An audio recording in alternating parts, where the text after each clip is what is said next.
So అలా మీరు చాలామంది మనసుపడి ఉంటారు మీరు మీరు పడకపోవడం గొప్ప కాదా అని కాదు కదా సార్, కానీ మీరు ఆ నిగ్రహం పెట్టుకోవడం అనేది చాలా గొప్ప. చాలా కష్టం కూడా. ఎందుకంటే అంత కావటానికి కారణం, నేను ఇండస్ట్రీకి వచ్చినప్పటికీ నాకు పెళ్ళి 2 పిల్లలు ఉన్నారు. రేపు ఏదైనా నేను చేసిన తప్పుల మూలంగా నేను దెబ్బతినిపోతే నా భార్య రేపు నన్ను చూసి ఇదిగో ఇన్ని పెళ్లి చేసుకోవటం మూలంగా నేను ఇలా అయిపోయాను అని అనకూడదు. అలాగే నా పిల్లలు వీళ్ళకి పుట్టడం మూలంగా మా కర్మ, మేము ఇక్కడ వీళ్ళ కడుపులు పుట్టాము, ఇంత చెడ్డ పేరు వచ్చిందో అని మా పిల్లలు అనకూడదు. ఎప్పుడైనా నన్ను చూసి నా భార్య అయినా, నా పిల్లలైనా, నా బంధువులైనా, నా ఆత్మీయులైనా గర్వపడే రీతిలో నేను ఉండాలి తప్ప నేను చూసుకొని అసహించుకునే రీతిలో ఉండకూడదు అనేది చాలా స్ట్రిక్ట్, అంటే చాలా స్ట్రిక్ట్. 40 ఏళ్ళ తర్వాత నన్ను ఎందుకన్నానంటే 40 ఏళ్ళు ఉన్నాను ఊరికి. నేను సరదాగా నాగేశ్వరరావు గారు బాగా ఫ్రెండ్లీగా ఉంటారు. ఆయనంటే నాకు చాలా ఆత్మీయం. ఐఎమ్ నిజంగా చెప్పండి, నేను నాగేశ్వరరావు గారి ఫ్యాన్ని. ఎన్నో సినిమాలు ఆయనతో కలిపి చేశాను. ఆయన ఒకరోజు అడిగారు సరదాగా, మురళి సాయంత్రం పూట నువ్వేం తీసుకుంటావు అన్నారు. నేను తీసుకోనండి అన్న. అదేమిటయా బాగా నిద్ర పడుతుందా అన్నాడు. నేను శుభ్రంగా పడుకుంటాను, నీళ్ళు పడుకోగానే నిద్ర వచ్చేస్తాడు. కాదు 60 ఏళ్ళు దాటిన తర్వాత అప్పటికి క్యారెక్టర్ రోల్స్ వేస్తాను. హీరోలు అయిపోయి క్యారెక్టర్ రోల్స్లో ఉన్నప్పుడు అడిగాను అనమాట.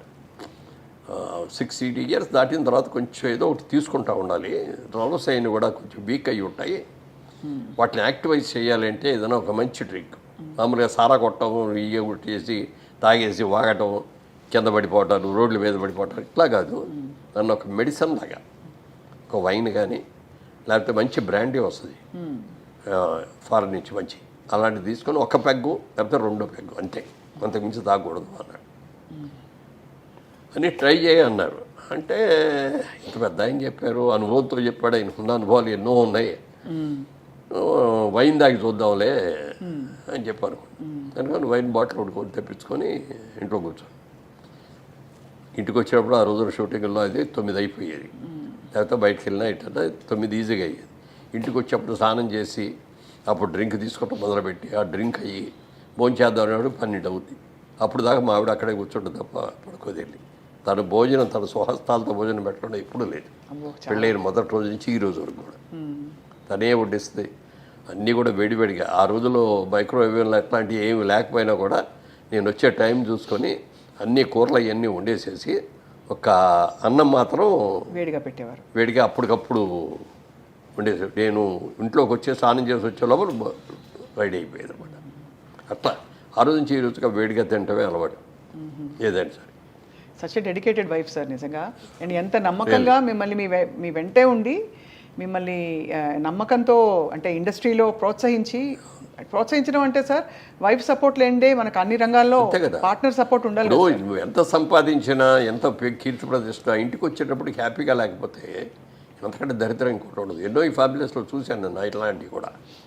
అది వాళ్ళ తప్ప వీళ్ళ తప్ప అనేది పక్కన పెడితే, అనుకూలమైన భార్య రాక, అనుకూలమైన పిల్లలు లేకపోతే ఆ కుటుంబం ఎంత సంపాదించినా, ఎంత పేరు ఉన్నా కూడా వేస్ట్. అవును సార్. నా అదృష్టం నన్ను దేవుడు పూజ చేయటం మూలంగా కానీ, తల్లిదండ్రులు నాకు ఇచ్చిన శిక్షణ మూలంగా కానీ, అలాగే నన్ను ఇంట్రడ్యూస్ చేసిన ప్రొడ్యూసర్ మూలంగా కానీ, నన్ను దారిలో పెట్టి అభివృద్ధి చేసిన దాసరి గారి మూలంగా కానీ, ఎవరైనా సరే వీళ్ళందరూ కూడా నాకు ఒక క్రమశిక్షణని బాగా నేర్పారు. ఎలా ఉండాలో నేర్పారు, ఎలా ఉండకూడదో కూడా నేర్పారు. అందుకని నాగేశ్వరరావు గారు అంత ట్రై చెప్పాడు, ట్రై చేద్దామని అని ట్రై చేసా కానీ నాకు అలవాటు కుదరలేదు. అది అలవాటు. వారం 2-4 రోజులు ట్రై చేశాను, కుదరలేదు.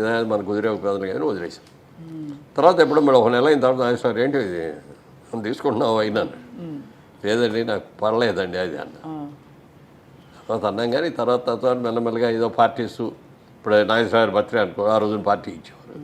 అలాగే పెద్ద బర్త్డేలు ఎన్నో ఉన్నప్పుడు అక్కడికి వెళ్ళినప్పుడు ఏదో ఒక పెగ్ తీసుకోవటం అనేది అలా చేసా. కానీ అప్పుడు దాకా 47 మాత్రం అలా ముట్టుకోను.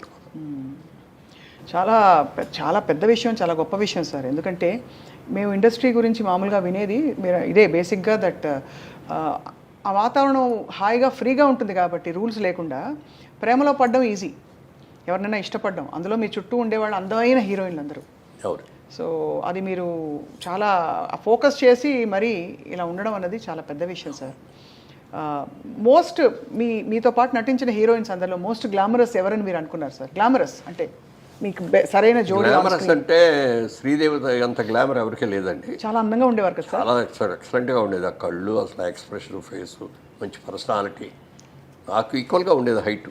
అమ్మాయి కూడా 5'7", 5'8" ఉండేది. నేను 5'8.5". అమ్మాయి కూడా దగ్గర దగ్గర 7.5, 8 ఉండేది. Personality, behaviour, wonderful behaviour. ఎప్పుడు ఒక తప్పుగా మాట్లాడటం నాకు కానీ ఏదైనా చిలిపి పనులు చేయటం కానీ అట్లాంటిది ఏమి ఉండేది కాదు. ఆ తర్వాత అంత అందగత్త ఎవరు అంటే దీప గారు కూడా చాలా అసలు ఎంత అందంగా ఉండేది. కాకపోతే ఏంటంటే వాళ్ళ అమ్మ ఎప్పుడు పక్కన బ్యాగ్ పెట్టుకొని బ్యాగ్లో అన్ని బిస్కెట్లు, ఈ చీడిదిళ్ళు, బాదం పప్పులు ఇవన్నీ తెచ్చిపెట్టి షార్ట్ చేసి రాగానే పెట్టేస్తూ ఉండేది. అంటే ఆ అమ్మాయి బాగా ఎర్లీ ఏజ్లో వచ్చింది. ఏదైనా అంటే ఎవరిని అడిగితే 16 years 3 months బాబు అనేది. అలా ఏంటి పాపం చిన్నది కదా కష్టపడుతుంది అని చెప్పి పెట్టేది. ఆ పెట్టడం మూలంగా కానీ లేకపోతే అమ్మాయికి ఏదో ముందే ఆర్టిస్ట్ చేయాలనే ఆలోచన ఉండి కొంచెం స్టెరాయిడ్స్ ఏదో ఇచ్చి ఇది కూడా చేశారని అంటారు. ఎంతవరకు దానిమూలం కానీ అమ్మాయికి బాగా బాడీ వచ్చేసింది తర్వాత. లేకపోతే చాలా అద్భుతమైన యాక్టర్ అయ్యేది. జయసుధ గారు ఇట్స్ ఏ ఫ్యామిలీ లేడీ. అదే ఇక అందులో సినిమా యాక్టర్ లాగా ఉండదు. ఆవిడతో నటిస్తా అంటే రియల్ క్యారెక్టర్తో నటిస్తాం అనే ఫీలింగ్ వస్తుంది తప్ప సినిమా యాక్టర్ లాగా ఆవిడ నటించడం కూడా అలాగే చేస్తుంది. ఇప్పుడు మిగిలిన వాళ్ళు కొంతమంది చేసే దాంట్లో ఆర్టిఫిషియాలిటీ ఉంటుంది. అంతవరకే ఉండు, టచ్ అవ్వకూడదు, ముట్టుకోకూడదు అన్న లెవెల్లో ఉంటుంది. అవన్నీ ఉండేవి సార్ ఆంక్షలు.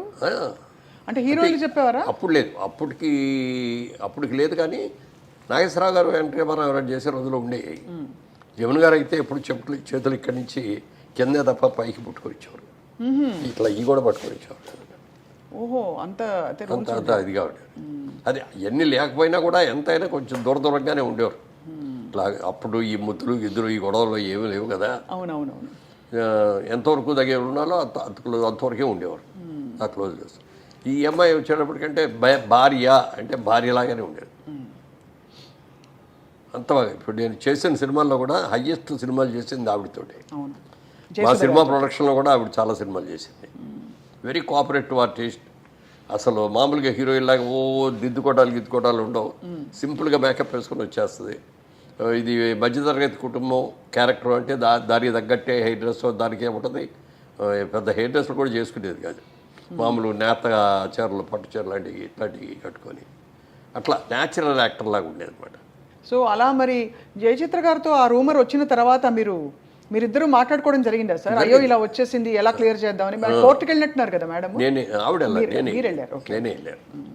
కోర్టుకి వెళ్ళలేదు. ముందు నోటీస్ ఇచ్చాం వాళ్ళకి, పేపర్ ఆడికి. ఇవ్వగానే పరిగెత్తుకు వచ్చేసి, సార్ మా వాడు ఎవడో తప్పుగా ఇచ్చాడు, సారీ అండి క్షమించండి అంటే అది విత్డ్రా చేసుకున్నారు. చేసుకున్న తర్వాత అది జరిగిన 4 రోజులకి అప్పుడు అన్ని సినిమా అక్కడి నుంచి మెడ్రాస్ నుంచి వచ్చేవాళ్ళం కదా. మెడ్రాస్లోనే ఉంది ఇండస్ట్రీ. మార్నింగ్ ఫ్లైట్కి ఇక్కడ షూటింగ్కి వస్తున్నాం. దాసరి గారు ఒక షూటింగ్కి వస్తున్నారు, నేను ఒక షూటింగ్కి వెళ్తున్నాను, జయచిత్ర గారు ఒక షూటింగ్కి వెళ్తున్నారు.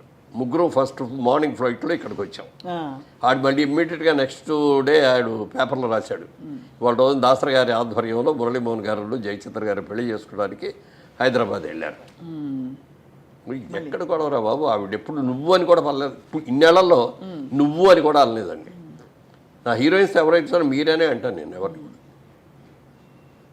యశోదరు కూడా నువ్వు అంట, నువ్వు అన్నాను, మీరేనంట. కాబట్టి ఏంటంటే జయసేత్తో క్లోజ్ ఏంటంటే I treat her as my sister. అందుకని బాగా క్లోజ్గా ఉంటాం.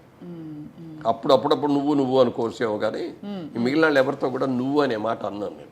చాలా డిస్టర్బింగ్ సార్ ఇవన్నీ. అంటే పబ్లిక్ ఇమేజ్ అందులో కొంచెం మనం అన్నిటికీ ఎఫెక్ట్ అవుతాం. అంటే ఇప్పుడైతే సోషల్ మీడియాలో ఎడపడ రాస్తున్నారు, నోటికి వచ్చినట్టు రాసేస్తారు. దాసరి గారు అద్దాల మేడ సినిమా చేసేటప్పుడు ఓ డైలాగ్ రాశారు.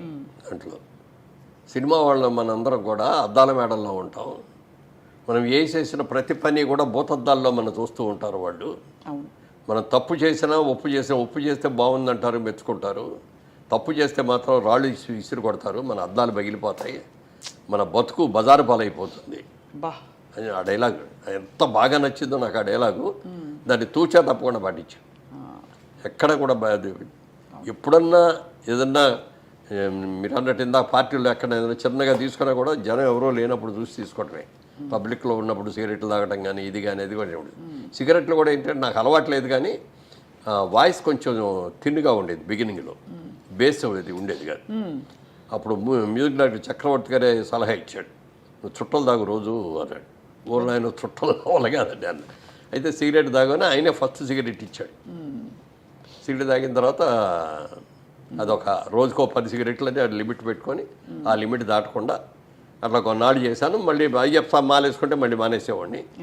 మళ్ళీ మాల అది తీసేసిన తర్వాత తాగాడు. ఒక రోజున అనిపించింది, అయ్యప్ప మానేసాం కదా, 30-40 రోజులు మానేసాం, ఎందుకు ఇప్పుడు ఎందుకు కట్ చేయాలి అని అనుకున్నాను. అంతే మళ్ళీ మానేసాం. అంతే అక్కడి నుంచి అది కూడా బంద్, అంతే కట్.